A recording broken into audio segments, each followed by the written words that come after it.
Hello dear students, हमने Mannu Bhandari start किया है। फर्स्ट पार्ट हमने पढ़ा था कि पिता के बारे में मन्नू भंडारी क्या कहती हैं, उनके विचार क्या थे और कैसे पिता इंदौर से अजमेर आए तो उनका नेचर भी चेंज हो गया, वो किस तरह के थे और कैसे हो गए। अब नेक्स्ट है, मन्नू भंडारी को इसीलिए पिता का स्वभाव पसंद नहीं था, क्योंकि वो बाद में कैसे हो गए थे, शक्की स्वभाव के हो गए थे और उस बच्चों पर भी शक करने लगे थे।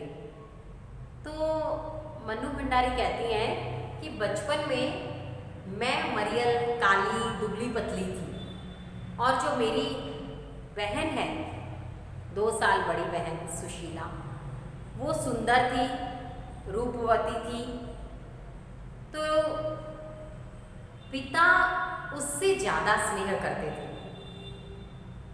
और हमेशा मेरा कंपैरिजन उससे करते थे, जिसके कारण मेरे मन में हीन भावना आ गई। हीन भावना, अभी देखो, छोटे से आपको कोई कहता है आपसे ये काम नहीं होगा, ये नहीं करना, ऐसा हो जाएगा, वैसा हो जाएगा, तो क्या होगा, हमारे मन में एक डर बैठ जाएगा, हम कोई काम करने से पहले डरेंगे। पर अगर बचपन से हमें कहा जाता है, क्या होगा ज़्यादा से ज़्यादा, पहले करो तो सही, क्या होगा, अच्छा इतना वेस्ट होगा ना, ये होगा ना, कुछ नहीं, पर करो, तो क्या होगा, हमारे अंदर कॉन्फिडेंस आता है। तो ऐसे ही लेखिका कहती है, बचपन से ही मेरे मन में हीन भावना पैदा कर दी थी पिता ने कि मैं कुछ नहीं कर सकती, क्योंकि हमेशा वे मेरा कंपैरिजन मेरी 2 साल बड़ी बहन सुशीला से करते थे। तो वो कहते हैं कि जैसे मैं बड़ी हुई, मेरा नाम हुआ, लोग मेरी तारीफ करते थे, मेरी कितनी कहानियों की लोगों ने तारीफ की, किताबें आई मेरी, पर लोगों ने तारीफ की, पर मुझे क्या लगता था, वो तुक्का ही लगता था कि गलती से शायद इस बार मेरे से अच्छा लिखा गया, पर मेरे में वो टैलेंट नहीं है, मैं कभी भी खुद की प्रतिभा पर विश्वास नहीं कर पाई। अब इससे मतलब क्या हुआ, देखो,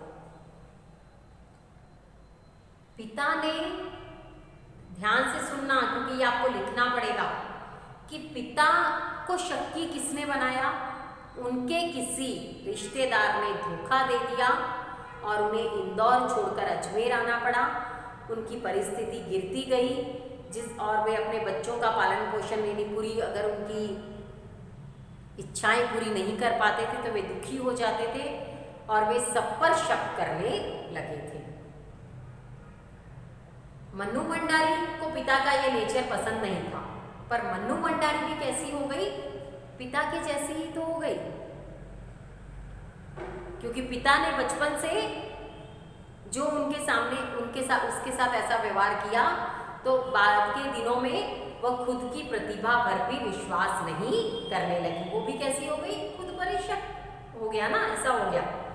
तो वो कहती है, जिस पिता से मेरी हमेशा टकराहट रहती थी, पिता की बातें मुझे पसंद नहीं थी, पिता का जो नेचर है वो मुझे पसंद नहीं था, पर वो पिता तो मेरे भीतर कितने रूपों में है, क्योंकि मैं भी तो पिता जैसी ही हो गई, मेरा भी स्वभाव तो पिता जैसा ही हो गया, मैं भी खुद पर विश्वास नहीं करती।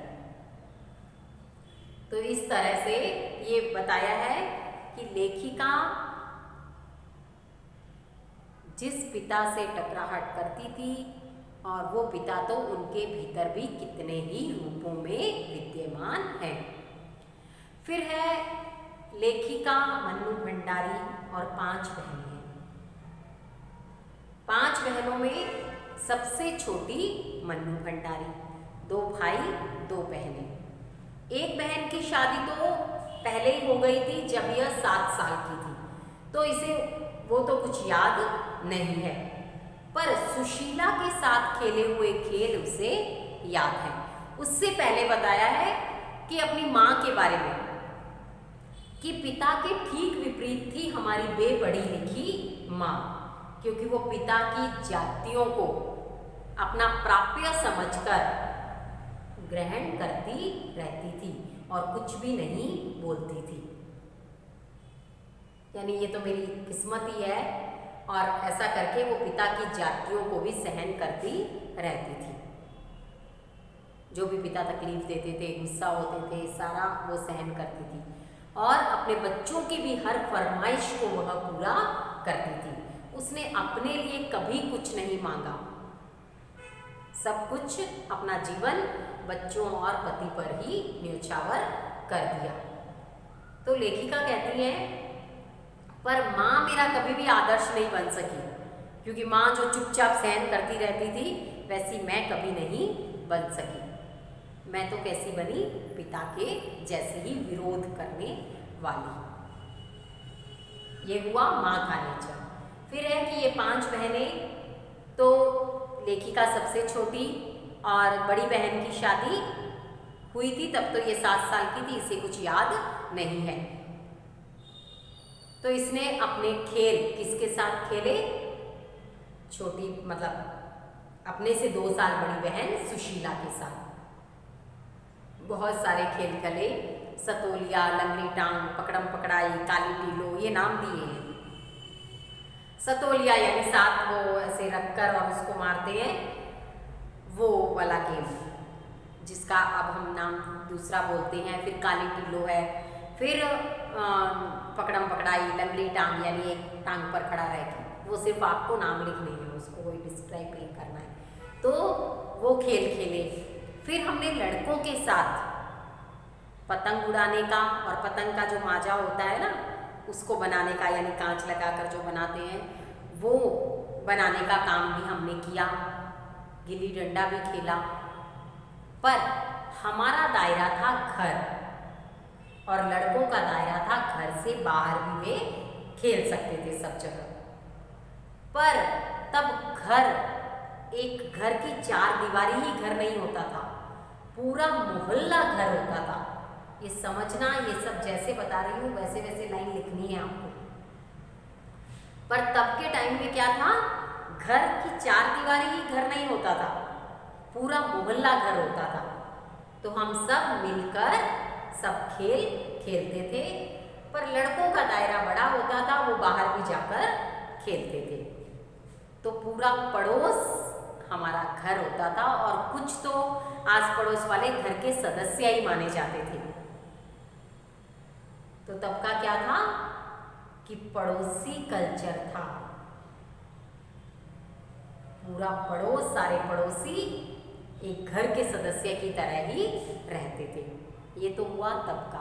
फिर उन्होंने बताया कि पड़ोस कल्चर अब कैसे लुप्त हो गया शहरों के जीवन के पीछे, और हम अपने हिसाब से जीने वाली हमारी पद्धति ने पूरे पड़ोस कल्चर को ही लुप्त कर दिया। अपने हिसाब से अभी हमें जीना है, तो हमें पड़ोसियों से कोई मतलब नहीं है।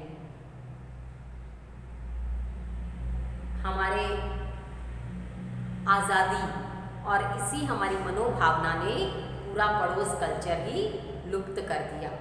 आज हमें बड़े बड़े शहरों में तो ये भी पता नहीं रहता कि हमारे पड़ोस में कौन रहता है।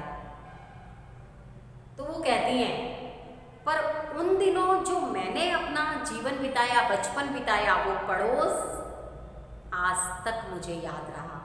तभी तो जब मैंने अपनी पहली कहानियां लिखनी शुरू की ना, पहली कहानियां जो भी 7-8 कहानियां जो लिखी, वो सब उसी परिवेश से ली गई थी। घर के, अपने घर के मेंबर नहीं थे उसमें, पर पड़ोसी कई दृश्य मेरे सामने आते गए और मैंने उन पर कहानियां लिखी।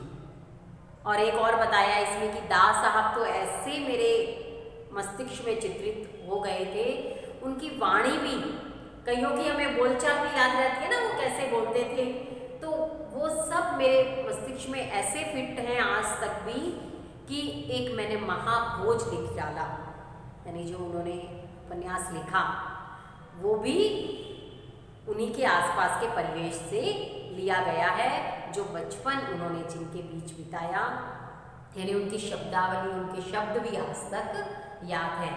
मैं भी जब पढ़ती हूँ तो हैरान रह जाती हूँ कि वो लोग आज भी मेरे मन मस्तिष्क पर हैं। तभी तो सारी कहानियाँ उन्होंने उस पर लिखी। तो ये पड़ोस कल्चर था जिसे हमारी भाग दौड़ की ज़िंदगी ने और अपनी मर्जी से जीने वाले हम लोगों ने लुप्त कर दिया। तो ये सब है कि लेखिका के माँ के बारे में विचार, पिता के बारे में, और लेखिका बचपन में क्या खेल खेलती थी, और पड़ोस कल्चर के बारे में लेखिका का क्या कहना है। ये सब जो क्वेश्चन है आज के इस वीडियो में, इनके आंसर हैं। Thank you.